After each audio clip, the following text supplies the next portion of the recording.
Let's get to college football, where there's no change to Brandon Marcello's power rankings in terms of the top 10. Ohio State still at number 1. Viewers, though, may have noticed last week no Texas on the graphic, but the Longhorns are back coming in hot at 15. James Madison continues to be the highest rated group of 5 school at 19.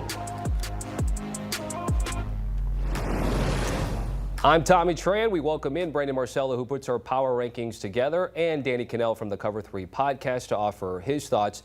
Let's start with number 6, Oregon, who beat USC big time on CBS. Brandon, where are you at with the Ducks, and how confident should Ducks fans feel about their CFP chances, you think?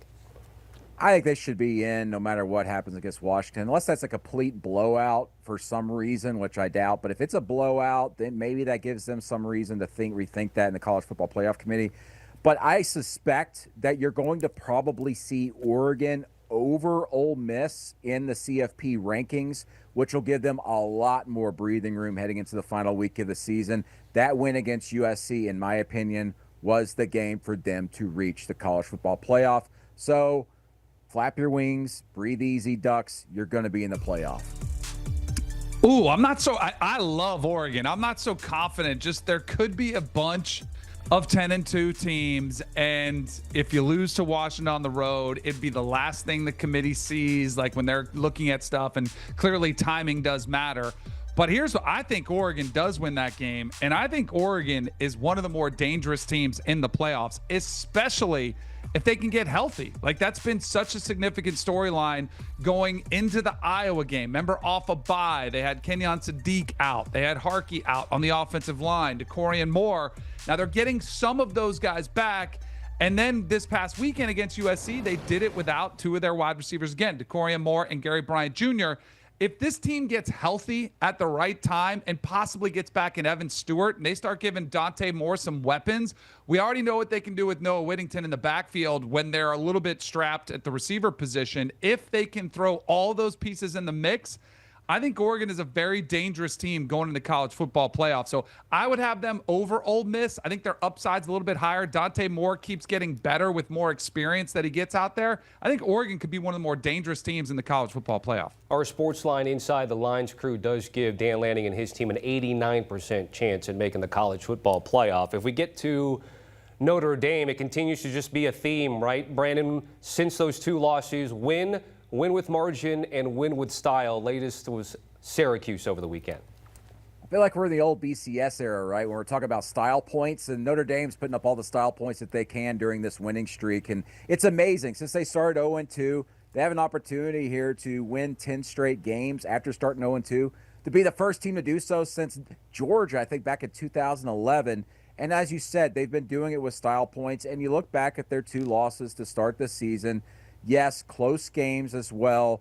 That's going to help them, I think, in a lot of ways. And it's also potentially going to help Miami down the stretch, depending here on what happens in the last week of the regular season and, of course, what happens in the conference championship games across the country. But you look at Notre Dame's resume right now, they're just absolutely obliterating pretty much everybody on that schedule. Jeremiah Love continues to rise up the Heisman charts here. I would suspect he's going to end up being in New York City here in a couple of weeks. He won't win the award, but he deserves to be there. He has been on an absolute roll here. As you see on the screen, 17 touchdowns. Needs just one more to tie the record there for single rushing touchdowns at Notre Dame. I think he surpasses that, obviously, here this upcoming week and over the next couple of weeks when they get into the playoff. And a remarkable run here by Marcus Freeman and co. And again, just shows you just how great of a coach Marcus Freeman has been, rallying this team from when their backs are against the wall and they've got to pretty much just win out to make the playoff,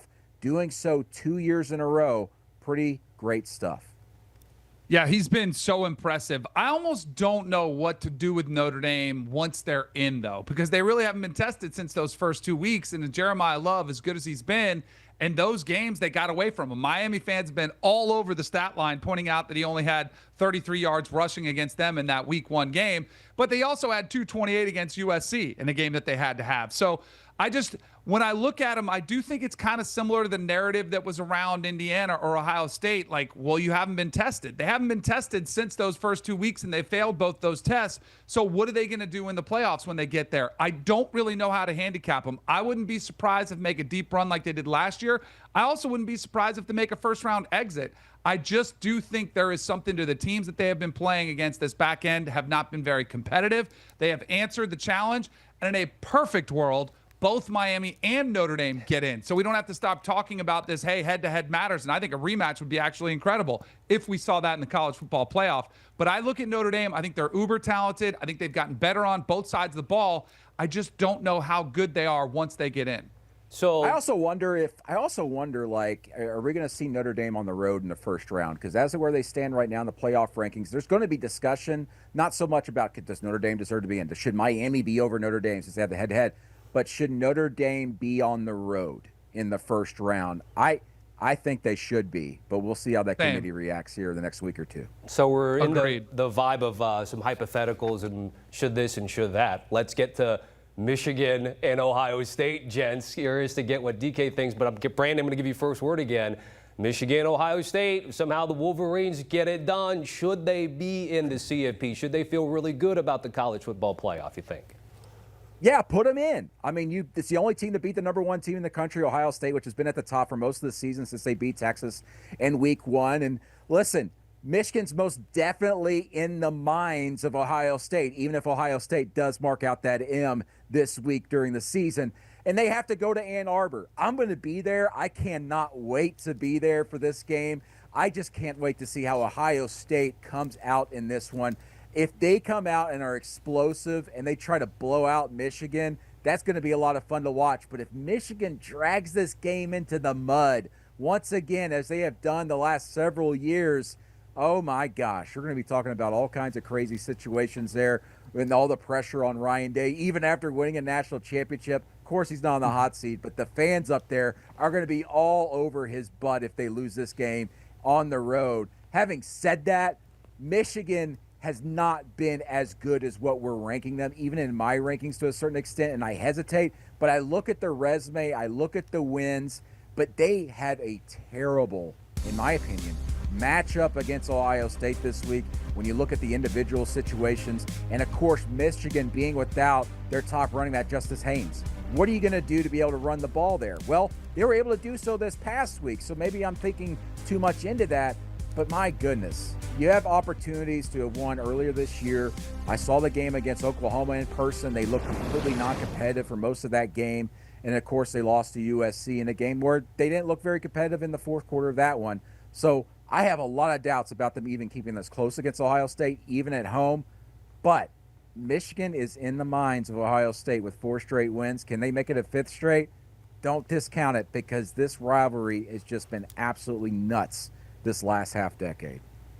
There's a couple other things that I think make this really interesting. One, you've had Carnell Tate and Jeremiah Smith, both banged up, both missed last week's. Where are they health-wise? I saw Jeremiah Smith limping around the sideline. Does that mean he's potentially injured in this game? Does he go? I feel like you have to go.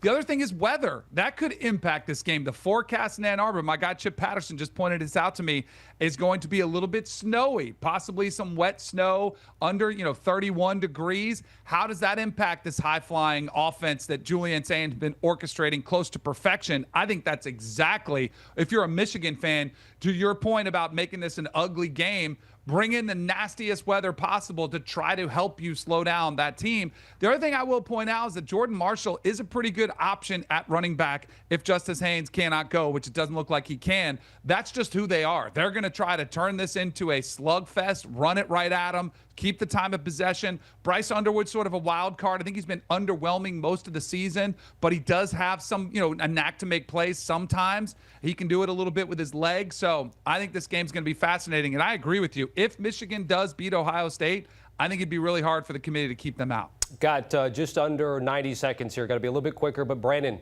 state of the ACC, where are we at? Well, there's chaos situations here potentially, but it's going to be Virginia and SMU. Both just have to win their games this week, and they're both double-digit favorites against Cal, and of course, Virginia going to Virginia Tech. So I think we're just going to see the easiest matchup here, that being SMU Virginia. And how about SMU getting in their back-to-back years in their first 2 years in the ACC? And I'll piggyback on that. I think SMU is a good football team. Their defense is top 15 in sacks. They probably don't get enough credit. They've had pretty competitive games. And Kevin Jennings, I think when he plays at his top level, he can beat anybody. I would expect if SMU does be the team, if they are the team from the ACC, I think they will perform better in the playoffs than in last year, where it was atrocious. Got off to the worst start possible. I think they'd be actually the best candidate, not named Miami, for the ACC to represent them in the playoffs. Okay, there you go. Those are the doomsday scenarios still in the ACC. Check out Brandon Marcello's power rankings on CBSSports.com and Danny on the Cover 3 podcast with Bud Elliott, Tom Fornelli, and Chip Patterson. Scan the QR code and also check them out on YouTube.